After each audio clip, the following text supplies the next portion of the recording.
The current state of affairs at Chelsea Football Club seems to be in disarray, with recent reports of co-owner Todd Boehly's alleged pre-Real Madrid speech to the players causing alarm among supporters.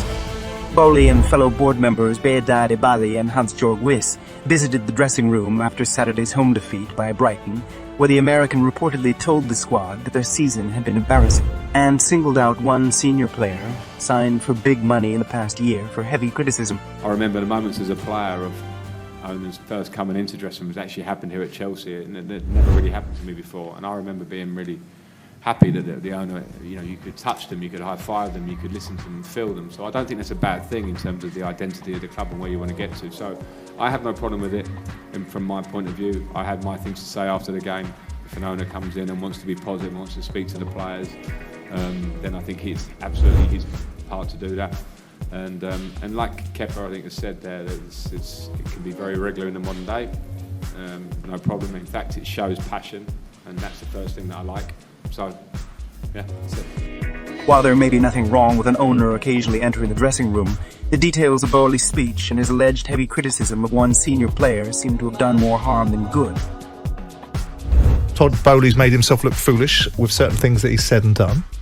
I don't think it's helpful that the owner comes out and says things like you're going to beat Real Madrid 3-0. I don't think that's necessary, and then if it's out of context, then maybe the context should be given, but notwithstanding, I don't think it's wise for him to say. I think they've made decisions. I think the Potter decision was the wrong decision. I think putting Frank Lampard in is a day late and a dollar short, because you should go after the people that you want to fix the problem, not necessarily bring someone in that's already been in there and not done a particularly great job first time. Now, on that very subject, Simon, reports on Sunday by the Spanish news outlet. I saw it, yeah. You would see claiming that Luis Enrique was ready to take charge earlier this month and was disappointed by Boehly's decision to hand Lampard the manager's job until the end of the season. Well, I mean, look, there is, and you're going to say no, there's not, and I think he's opened it up for himself. There is an agenda to put Boehly in the spotlight, which he's put himself there. Of course, I understand that. Yeah. For the fact that he's an idiot American that's spending money like it's going out of fashion, doesn't know what he's doing, wants to put all-star games on, and doesn't really understand the dynamics of football. Got rid of an established football manager on the basis of a whim, and really doesn't know what he's doing. The players themselves are not blameless for Chelsea's recent poor performances, but Boehly is responsible for the current mess, and his intervention is not likely to have improved morale among the squad.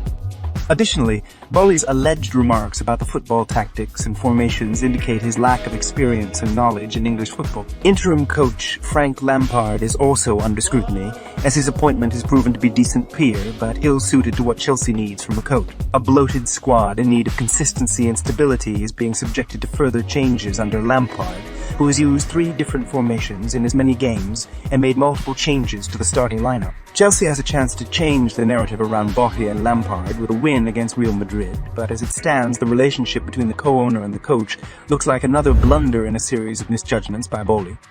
It is evident that Chelsea needs a coach with a clearly defined way of playing and a tactical philosophy, rather than one who relies on club DNA and familiarity.